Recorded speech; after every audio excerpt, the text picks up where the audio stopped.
নরম তুলতুলে মালপোয়া পিঠা কিভাবে বানাতে হয় পুরো ভিডিওটা না দেখলে কিন্তু একদমই বুঝতে পারবেন না। তাহলে চলুন দেখা যাক পুরো ভিডিওটা কিভাবে করেছি। নরম তুলতুলে মালপোয়া পিঠা বানিয়েছি, দেখার জন্য আপনাদের কাছে অনুরোধ রইল। নমস্কার বন্ধুরা, উর্মিলার রান্নাঘরে অনেক অনেক স্বাগত জানাই আর অনেক অনেক ভালোবাসা নিয়ে আজকে আমার রান্নাঘরে দেখাবো পাউরুটি দিয়ে সুজির মালপোয়া পিঠা বানানোর রেসিপি। দেখতে থাকবেন পুরো ভিডিওটা দেখে বাড়িতে একবার হলেও ট্রাই করে দেখবেন, অসাধারণ লাগে এই রকম মালপোয়ার পিঠার রেসিপি। তো দেখো এখানে আছে খাঁটি গরুর দুধ আর সুজি আর হচ্ছে পাউরুটিটা দিয়েই কিন্তু আমি আজকে মালপোয়ার পিঠা করে দেখাবো। পুরো ভিডিও দেখার জন্য আমার সাথে থাকতে হবে। তো দেখো পাউরুটির আমি যে লাল অংশটা আছে সাইডে ওইটা কিন্তু আমি ফেলে দিব।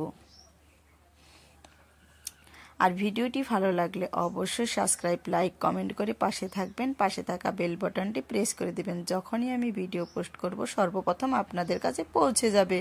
তো দেখো আমি পাউরুটিটা হাত দিয়েই গুঁড়ো করে নিয়েছি, তারপরে এক বাটি সুজি দিয়ে দিচ্ছি গরুর দুধটা দিয়ে তারপরে দিয়ে দিব এইখানে এলাচ থেতো করা, দিয়ে দিচ্ছি সামান্য পরিমাণ লবণ,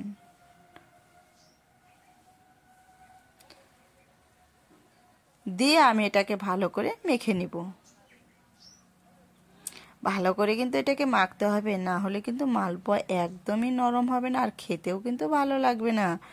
তো অবশ্যই আপনারা এখানে ভালো করে মাখবেন, ভালো করে বেটারটা কিন্তু মেখে নেবেন। দিয়ে দিচ্ছি পরিমাণ মতো চিনিটা যে যেরকম মিষ্টি খাবে সেই রকম কিন্তু মিষ্টির পরিমাণটা কমানো বাড়ানো করে দিয়ে দিবে।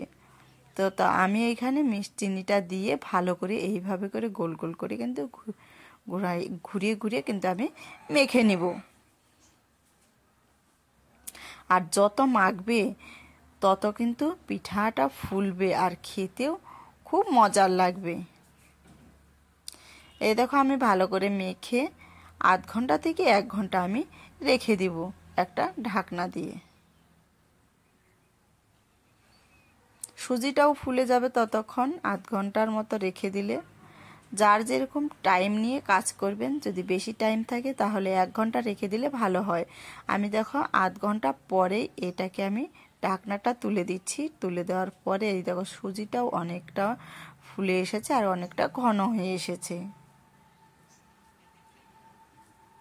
এত সহজ রেসিপি বাড়িতে যদি না তৈরি করেন তাহলে কিন্তু একদমই বুঝতে পারবেন না। তারপরে কড়াই বসিয়ে দিয়েছি, কড়াইয়ের মধ্যে আমি দিয়ে দিব সাদা তেল। তেলটা যখন বেশ গরম হবে, হালকা গরম হতে হবে তেলটা,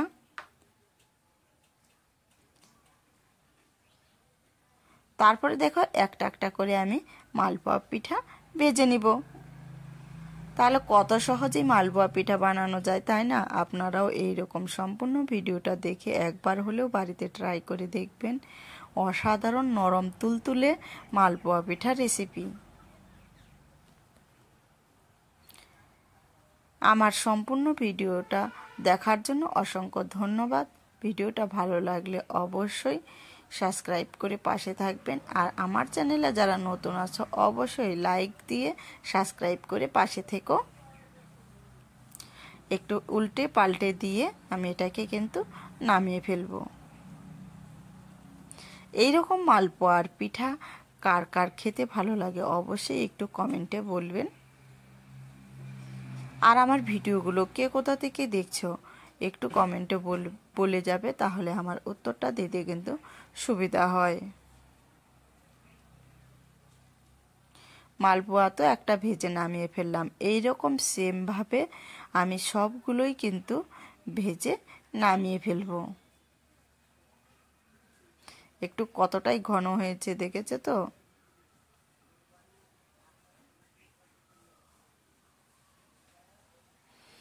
উল্টে পাল্টে কিন্তু আবারও আমি নেড়ে চেড়ে নামিয়ে ফেলবো।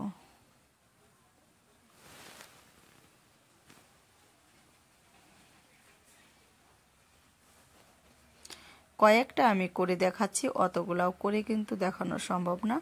আপনারা এই রকম ব্যাটারটা বেশ করে ভালো করে মেখে তারপরে তেলের মধ্যে ভেজে নেবেন। অসাধারণ খেতে লাগবে।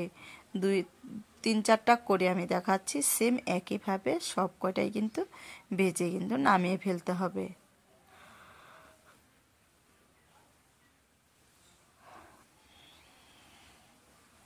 সম্পূর্ণ ভিডিওটা দেখার জন্য অসংখ্য অসংখ্য ধন্যবাদ।